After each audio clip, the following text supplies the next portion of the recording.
Have you ever experienced the same issue as me? My cutting machine suddenly stopped working while I was using it. In today's video, let's find out what happened and how to fix it together. With just a few simple steps, we can make this cutting machine work like new again. Now I'm going to open up the casing to take a closer look inside. I'll need to use a drill to remove this screw. By the way, I'm curious, what countries are you watching from? Don't forget to go into the settings, select subtitles, and choose the language that works best for you.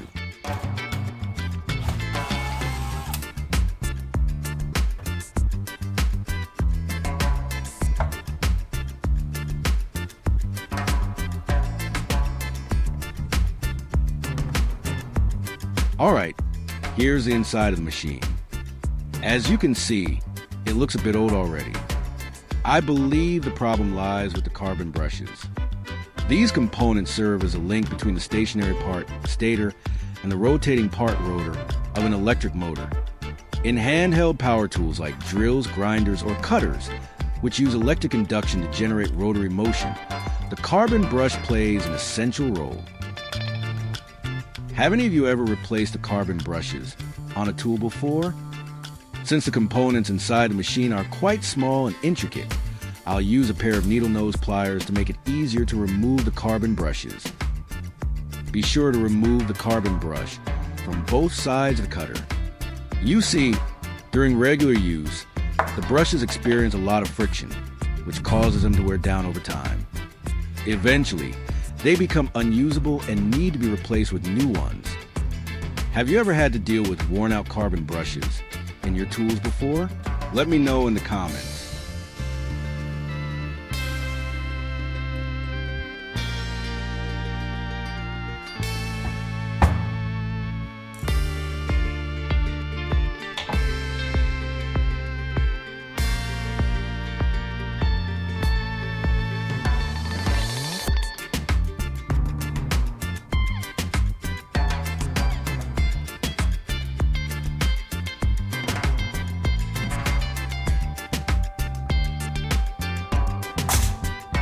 This is a collection of many different types of batteries that I've gathered.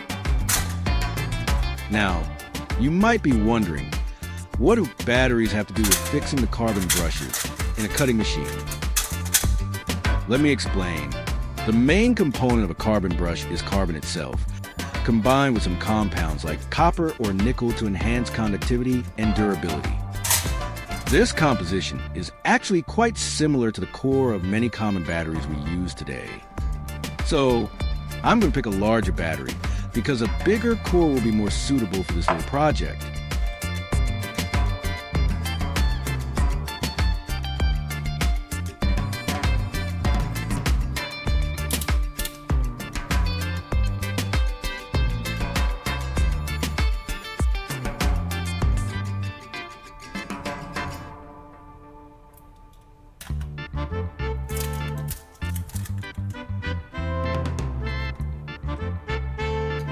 Now let me grab my pliers and start peeling off the outer casing of the battery.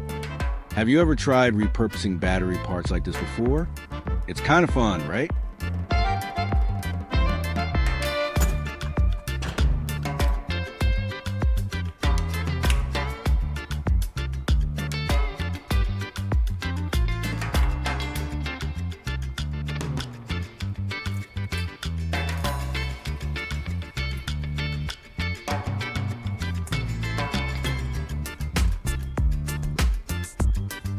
After removing the outer casing of the battery, I'm now going to pull out the inner core. It might be a bit tight, so I'll use pliers to make it easier.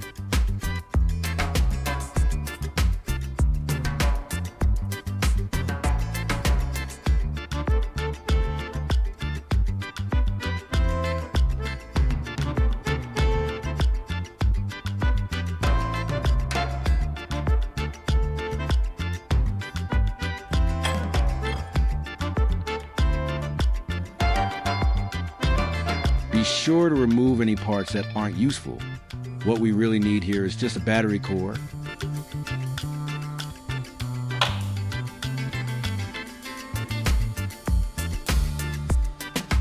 What do you think about DIY projects that involve old batteries? Personally, I think it's a great idea. Reusing old batteries helps reduce waste, which is good for the environment, and it also saves us a lot of money, since we don't have to buy new materials.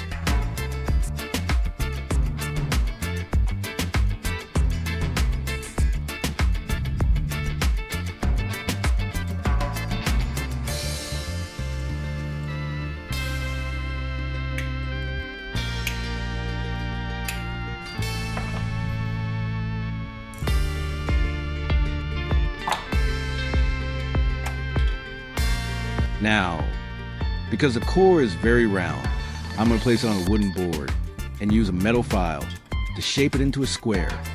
If we leave it round like this, it simply won't fit properly into the cutting machine and won't work at all.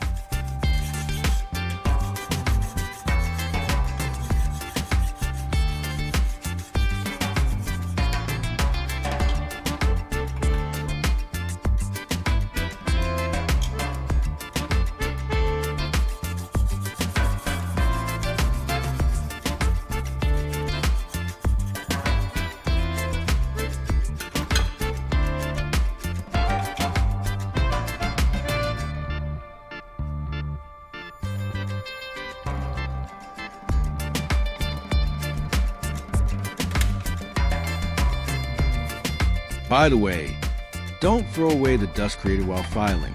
I'll keep it for later because it will come in handy in the next steps.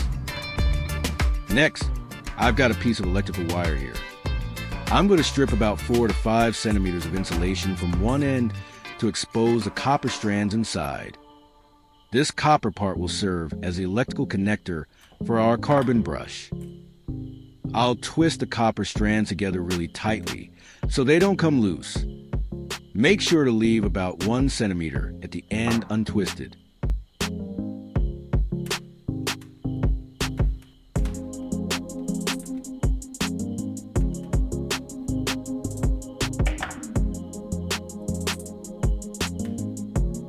Then trim off the excess, and we've got our first connection wire. Of course, we'll need one more just like this, because we're making 2 carbon brushes. Have you followed along so far? Let me know if you've ever tried something like this before.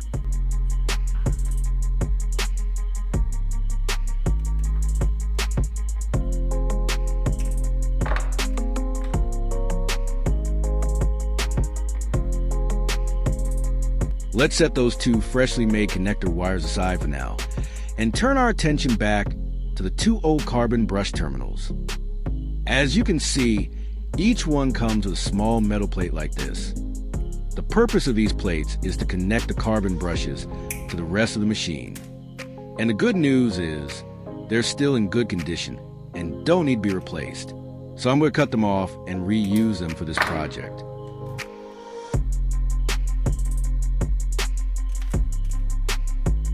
Remember earlier when I told you to leave about 1 centimeter of the copper wire untwisted? Well, here's why.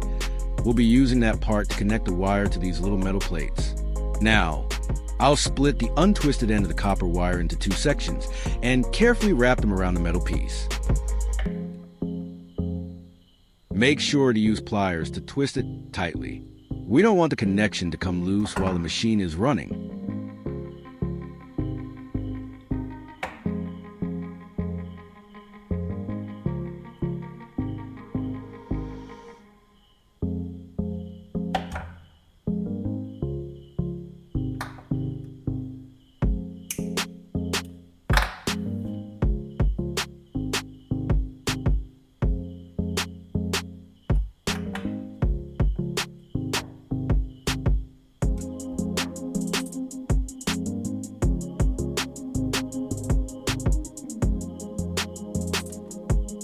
And of course, we'll do the exact same thing for the second connector wire as well.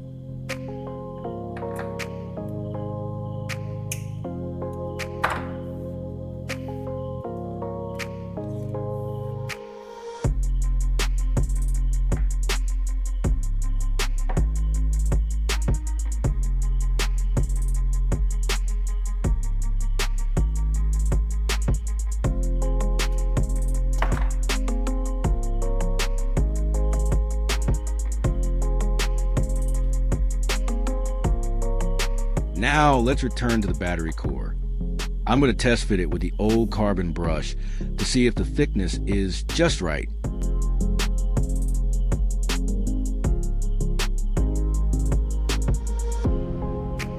Once I'm satisfied with the size, I'll grab a ruler and a marker to mark a section about 1 centimeter long.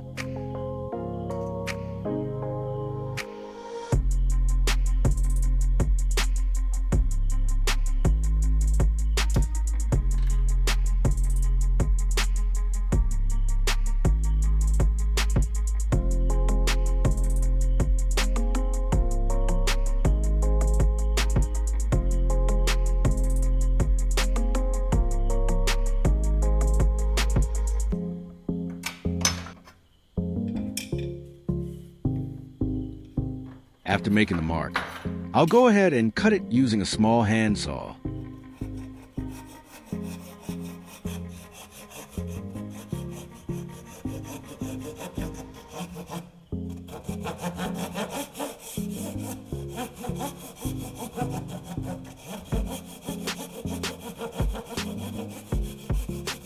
Just a quick reminder, be very careful when cutting.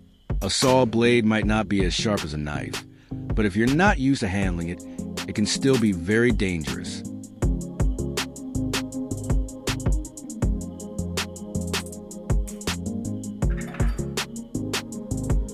Since I'm cutting by hand, the edges might be a bit rough, which is totally normal, so I'll use a file to smooth out the freshly cut surface.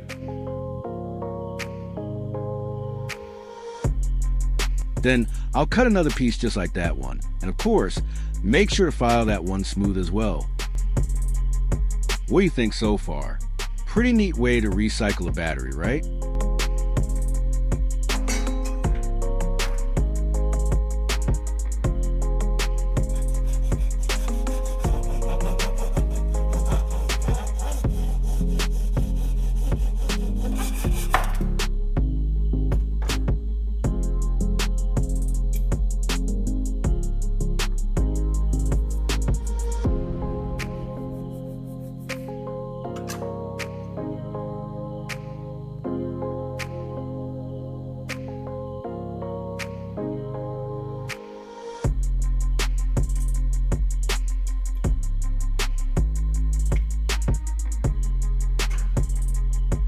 Next, I'm going to attach a tiny drill bit to my drill, so I can make small holes in the 2 carbon pieces I just cut out.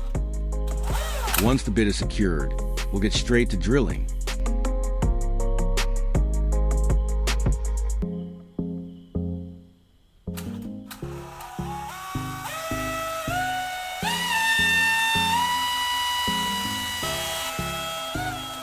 Now keep in mind, I'm only making shallow holes, just deep enough to insert the copper wire for connection. We're not drilling all the way through, so be gentle and precise. Once I finish with the first carbon piece, I'll move right on to the second one.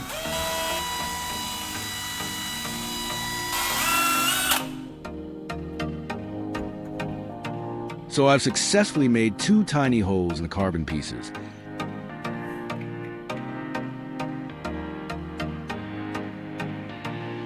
And now it's time to connect them with the copper wires. First, I'll place one end of the copper wire into the small hole. Then, carefully, I'll pack the carbon dust all around the base of the wire. Finally, I'll add a few drops of glue. When mixed with carbon dust, the glue creates a strong and conductive bond. Pretty clever, right? Once the first piece is done, I'll move on to the second one and repeat the exact same steps. By the way, where are you watching from? I'd love to know.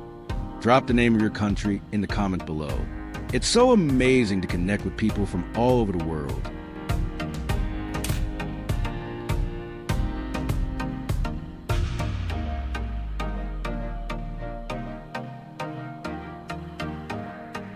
Now, I've just about finished making 2 new carbon brushes for my cutting machine.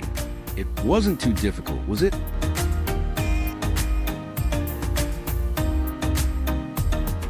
But we're not done just yet. I'm going to use a clamp to hold the brush steady.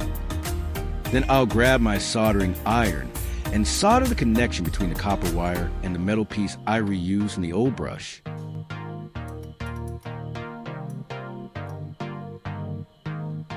Before I start soldering, I'll apply a little flux paste to the joint. Flux helps remove oxidation and improves the electrical conductivity and bond of the solder. Now I'll melt some solder to fully cover the joint. That's all we need to do here.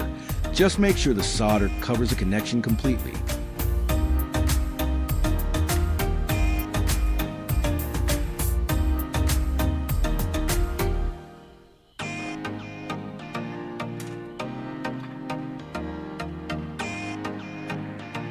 With the first brush done, I'll repeat the process for the second one. Same steps, same goal. Make sure everything is solid and secure.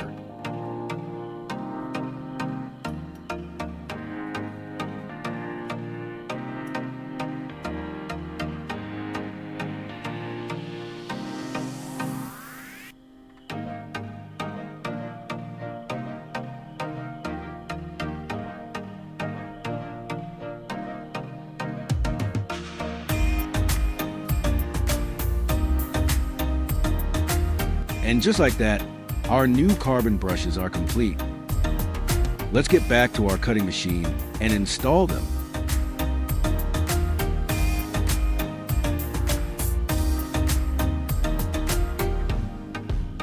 This cutting machine has been with me for quite a long time now. It's gotten pretty old, and there's a ton of dust buildup inside. So, I'm going to use a small paintbrush to gently clean the inside.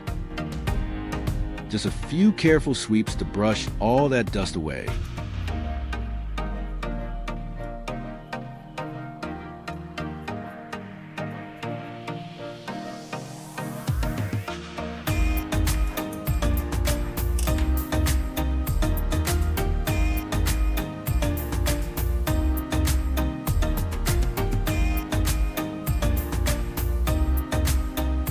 After cleaning, it's time to install the two new carbon brushes into the cutter. If you repair your own cutting machine just like I am, make sure to place the brushes in the correct positions. The internal components of these machines are quite small, so you'll definitely need a pair of needle nose pliers. And of course, a bit of patience and steady hands.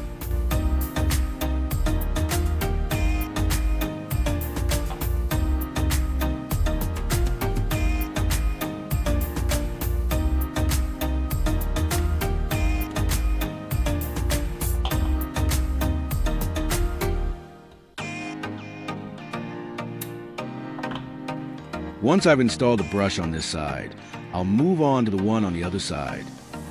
Have you ever opened up a machine like this before? Let me know in the comments. I'm curious to hear your experience.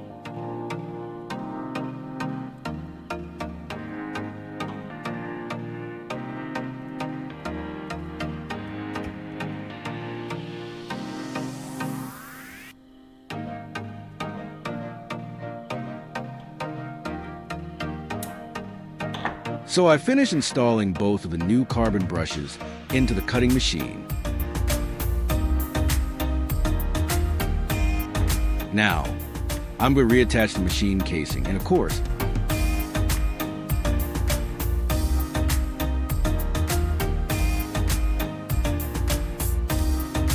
I won't forget to use a drill to tighten the screw back in place to keep everything secured.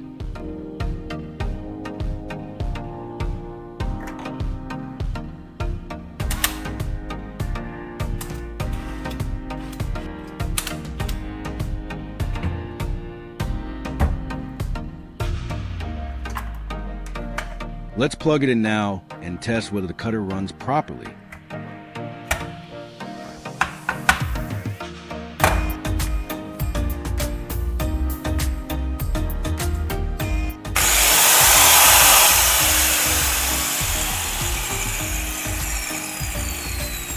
Oh, wow, it's back to life and running smoothly.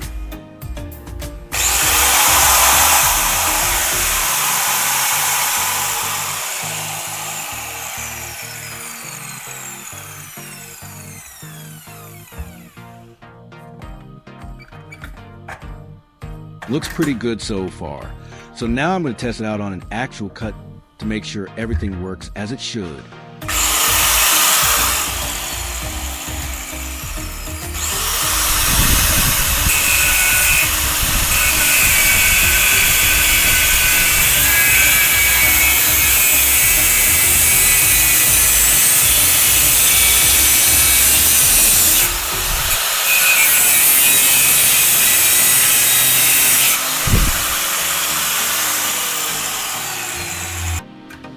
What do you think?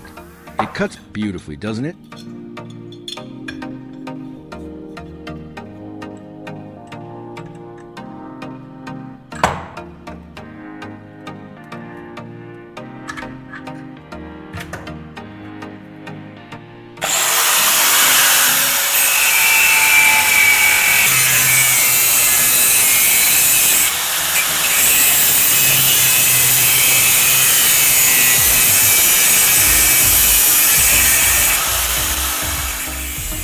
So, we've successfully brought this cutting machine back into action, all by simply repairing the carbon brushes. Here at Hack and Craft, no tool is beyond saving when you've got a little creativity and a steady hand. Try this trick yourself and let us know how it works for you. Don't forget to hit that like button, subscribe to the channel, and ring the bell so you won't miss any of our future repair hacks. Thanks so much for watching, and I'll see you in the next video.